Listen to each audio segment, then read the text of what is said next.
राकेश मेहरा आप सभी का राकेश मेहरा जी के क्लासेस के यूट्यूब चैनल पर हार्दिक अभिनंदन करता हूं। आज इस चैनल पर हम गूगल के बारे में चर्चा करने जा रहे हैं। आपने न्यूज़पेपर में पढ़ा कि गूगल पर केस दर्ज किया जा चुका है। अब केस में क्या क्या अटकलें लगाई जा रही है, गूगल बंद होगा नहीं होगा या इस पर जुर्माना लगेगा, ये अपने मन की बातें होती है। वास्तव में ये कोई नया विवाद नहीं है। 2017 और 2018 में भी गूगल पर सर्च इंजन के माध्यम से खरीदारी को ज़्यादा प्रोत्साहित करने के लिए भी मुकदमा दायर किया गया था, केस दायर किया गया था। बाद में जुर्माना उसको देना पड़ा था। तो ऐसी कई घटनाएं घटित हो चुकी है। अभी जो घटना घटित हुई है वो अमेरिकी न्याय विभाग और अमेरिका के 11 राज्यों ने वाशिंगटन डीसी में जो संघीय न्यायालय है, फेडरल कोर्ट जो है, वहाँ पर केस दाखिल किया है और इसके तहत इन्होंने गूगल के एकाधिकार को चुनौती दी है, मोनोपोली को चुनौती दी है।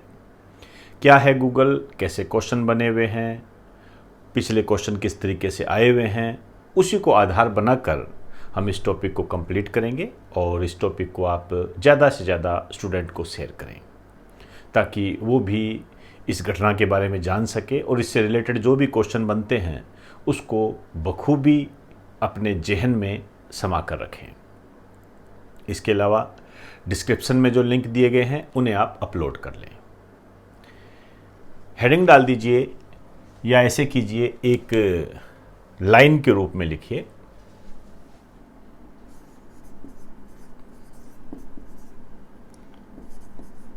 गूगल पर एकाधिकार का मामला दर्ज।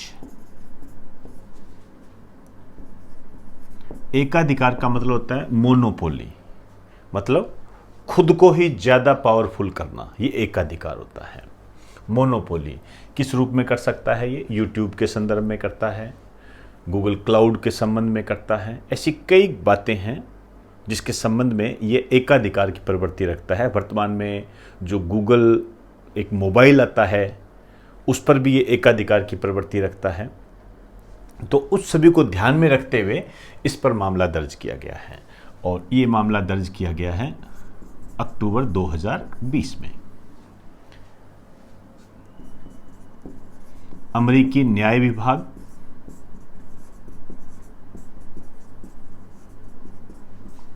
व अमेरिका के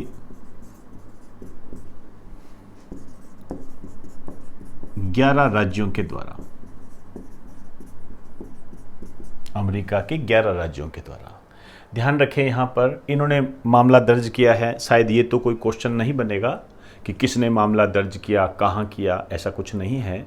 लेकिन होता क्या है, ये कुछ ऐसी बातें होती है जो हमें हमारे टैलेंट को जांचने का एक मौका देती है। जैसे मैंने आपको कई बार बात कही है कि ये क्वेश्चन बहुत बार आया हुआ है कि अमेरिका में कितने राज्य हैं। तो अमेरिका में 50 राज्य है, ध्यान रखना।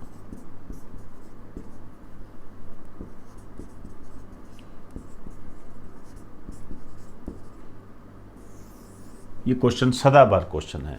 ये मैं आपको इसलिए बता रहा हूं कि मैंने थोड़े दिन पहले इस करंट जीके में ही 7 बहनों की चर्चा की थी। 7 सिस्टर्स के बारे में आपको बताया था, एक करंट का एक टॉपिक था। उसमें मैंने 7 सिस्टर्स के बारे में बताया था और अभी जो एग्ज़ाम हुआ है वहीं पर मैंने आपको कहा था कि भी ये क्वेश्चन बनता है कि निम्न में से कौन सी 7 सिस्टर में शामिल नहीं है। और वो उस लेक्चर देने के लगभग 2-3 दिन बाद ही एसएससी के एग्ज़ाम में आ गया था। तो ये बातें जो होती है इससे हमें एक समझ मिलती है कि वर्तमान में जो क्वेश्चंस बन रहे हैं वो करंट बेस्ड है।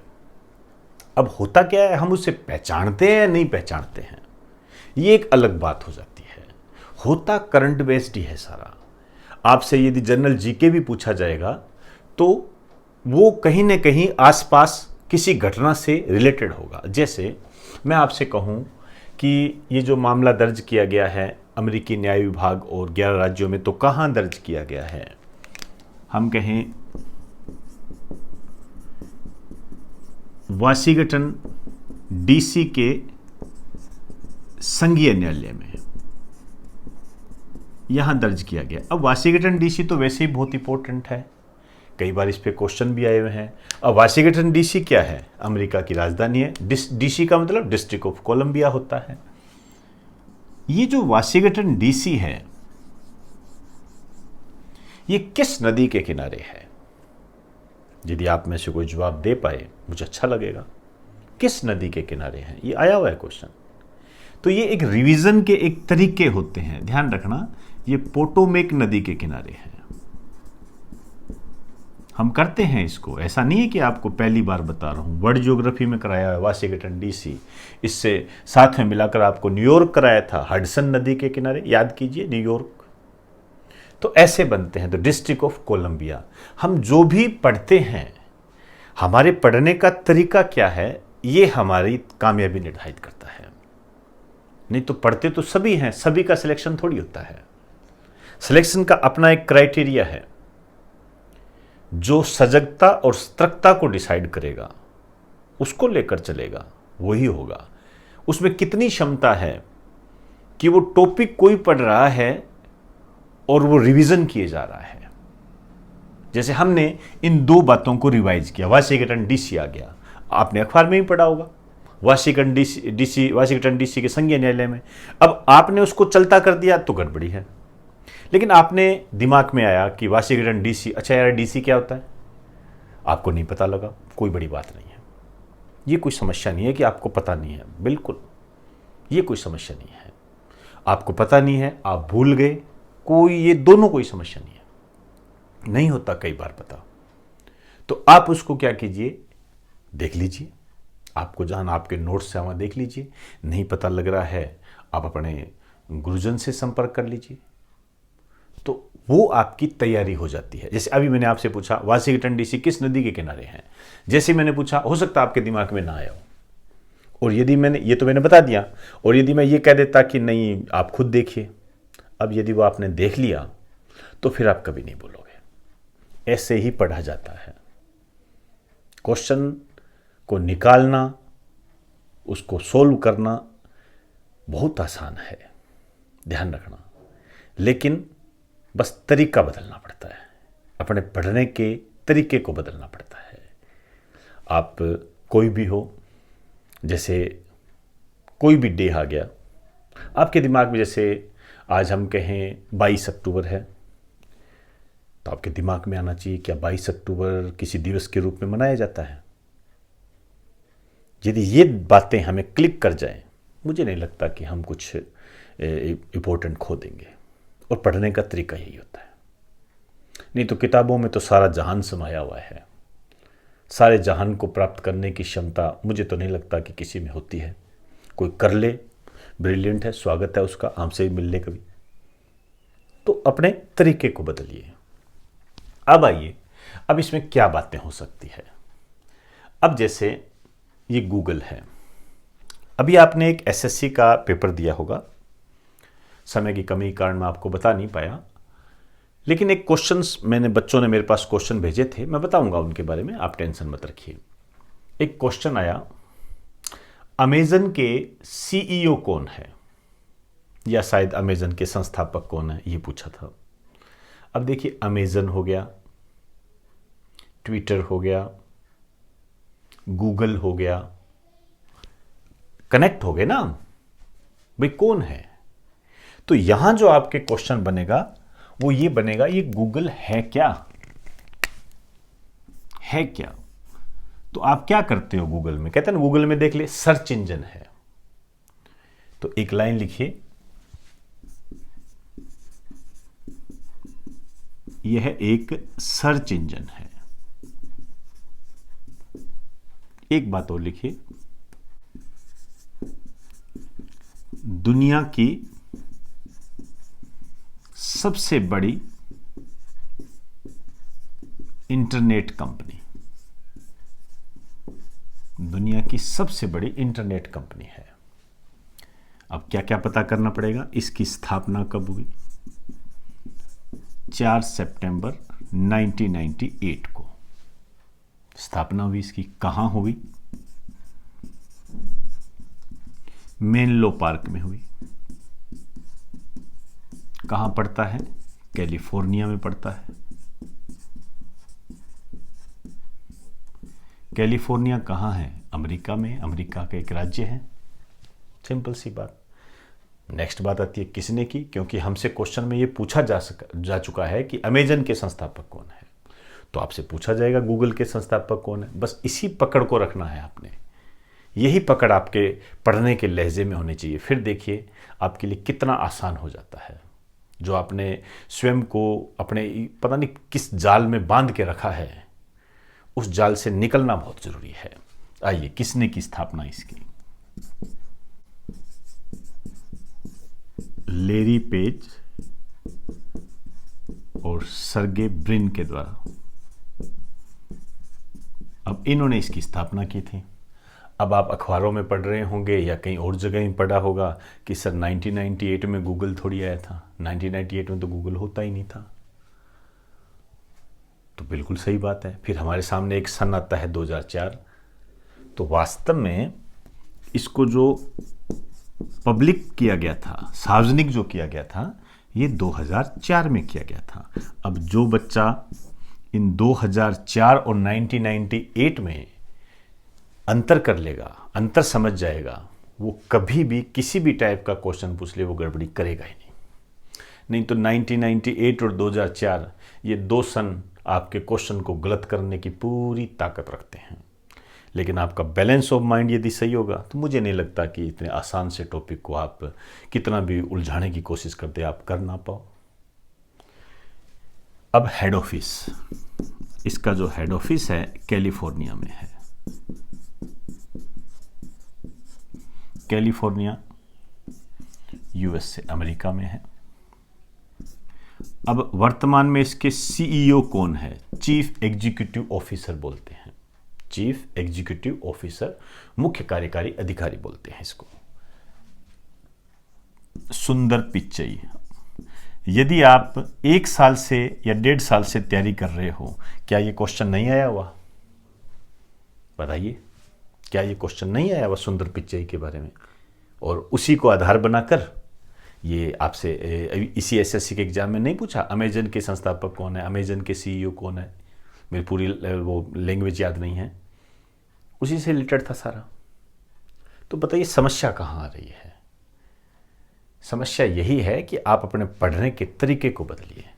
और मेरा जो प्लेटफॉर्म है, चाहे वो यूट्यूब चैनल है, चाहे ऑनलाइन क्लासेस का मटेरियल है, वो आपको यही बात सिखाता है। तुम जो जगह जगह भटकाव की स्थिति रखते हो, अपने टेबल पे किताबों का जो एक ही टॉपिक की इतनी किताबों का बवंडर बना देते हो, उस बवंडर से बाहर निकालने का काम करता है और एक सही दिशा को प्रदान करता है। नहीं तो किताब वाला तो अपनी किताब को बुरी थोड़ी बताएगा, वो तो बेचेगा ही। उसको तो बेचनी है, किताब तो बेचनी है उसको, और वो बुरा थोड़ी बताएगा उसके लिए। तो अपनी तैयारी को एक धार दीजिए, और मैं यही कहूँगा तरीका बदलिए। आप में कोई कमी नहीं है, आप में कोई कमी नहीं है, बस रास्ता आपने गलत इख्तियार कर रखा है। सोशल मीडिया के माध्यम से तुम सुबह लगते हो, सारे दिन यूट्यूब देखते रहते हो। क्या करोगे देखकर? कौन सी तैयारी कर रहे हो आप? सोशल मीडिया के माध्यम से ज़्यादातर मैं मानूँ तो आपको 1 घंटे का काम होगा, इससे ज़्यादा होगा ही नहीं। उसके बाद से मोबाइल ऑफ करके रख दीजिए, आप अपनी तैयारी करें। आगे आपकी मर्जी है, जैसा आप उचित समझे। वैकेंसीज तो आती रहेगी और जाती रहेगी, अब आप देख लीजिए। और जैसे जैसे वैकेंसी आती रहेगी वैसे वैसे जो कंपटीटर हैं, माइंडेड कंपटीटर आ रहे हैं। कोई आसान थोड़ी है। हमारे टाइम में तो 67%, 68% यदि 10वीं 12वीं में आ जाते थे तो मिठाइयाँ बांटी जाती थी। अब 68, 67 पे थप्पड़ मिलता है सीधा ही। 98 भी आ जाते हैं तो कहते हैं अरे रे ये तो बहुत कम आ गए, उसके तो 99 है। तो शिक्षा का स्तर तो बढ़ा ही है, तो आप अपने स्तर को बढ़ाइए और बहुत ही संजीदगी से और सजगता और सतर्कता के साथ अपनी तैयारी कीजिए। भटकाव की स्थिति ना रखें। ये मैं आपको इसलिए बता रहा हूँ, विद प्रूफ बताने का प्रयास कर रहा हूँ, ताकि एक भी बच्चा यदि सही दिशा में चल पड़ा तो मैं समझूंगा कि मेरा कहना सार्थक हो गया। और ये कहने में मुझे बिल्कुल भी झिझक नहीं है और मैं बिल्कुल खुल के कहता हूं कि आपकी कामयाबी में ही मेरी कामयाबी है, नो डाउट। आप कामयाब होंगे, मैं अपने आप कामयाब हो जाऊंगा, और मैं उसी दिशा में काम कर रहा हूं। डायरेक्ट इनडायरेक्ट ये आपके प्रॉफिट का भाग होता है, क्योंकि आप सिलेक्ट हो जाते हो, आपका काम हो गया, और आपके सिलेक्ट होने से मेरा भी नाम हो गया, मैं भी काम करने लग गया, मेरा भी काम ऊंचा हुआ, मैं भी डेवलपमेंट हुआ। तो हम दोनों के जो स्वार्थ है या कार्य है वो एक दूसरे से जुड़े हुए हैं। आप अपना काम कीजिए, मैं मेरा काम करता हूं, और दोनों मिलकर एक इतिहास रचते हैं। तो जो बता रहा हूं उस पर गौर करें। जैसे सुंदर पिचई आ गया, अब आपके एक और बात कर रहा हूं मैं। एक है CFO। CFO कौन है? एक नया है, गूगल के CFO कौन है? CEO पूछते पूछते CFO पूछ लेगा, मान के चलना। ये कौन है? रूथ पोराट। ये महिला है, रूथ पोराट। CFO क्या है? नाम से देखिए, ये तो समझ गए, चीफ एग्जीक्यूटिव ऑफिसर, मुख्य कार्यकारी अधिकारी, चीफ फाइनेंशियल ऑफिसर।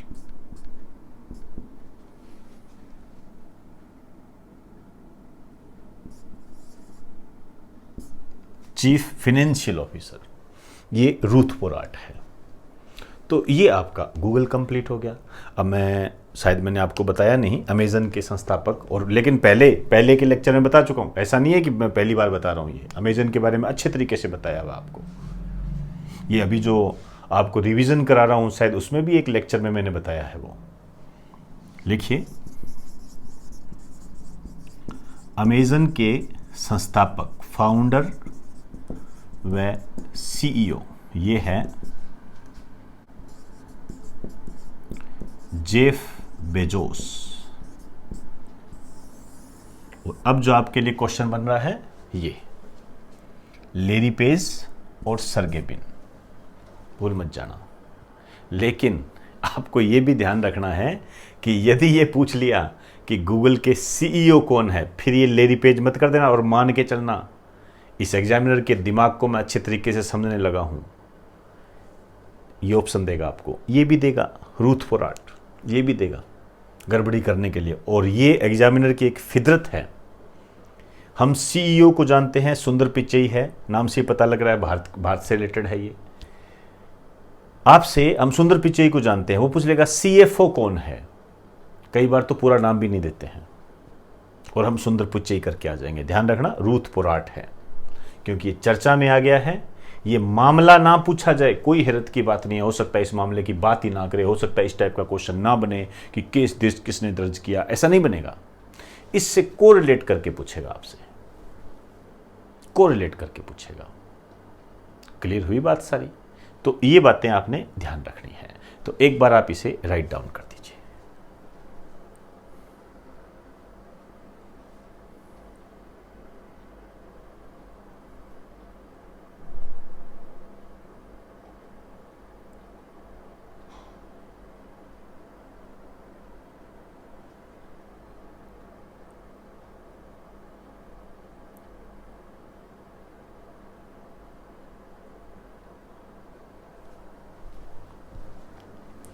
तो दोस्तों, आज हमने एक केस को लेकर चर्चा की। गूगल पर जो केस दर्ज किया गया है उसी को आधार बनाकर आपके एग्ज़ाम में किस तरीके से, किस रूप में यह आ सकता है, उसको हमने जानने का प्रयास किया। अब मैं आपसे अपील करना चाहूँगा कि मैंने जो आपको ये लेक्चर दिया है उसको आप अपने साथियों को सेंड करें, ताकि वो इसके बारे में जान सके। ऐसी उम्मीद मैं आप लोगों से करता हूं, और ये उम्मीद करने का मेरा हक भी है, क्योंकि आप मेरे प्रिय और लाडले स्टूडेंट हो। खैर, बातें काफ़ी हो गई, अब इजाज़त चाहूँगा। आप सभी को मेरा नमस्कार, और करते रहिए अपनी तैयारी। नमस्कार।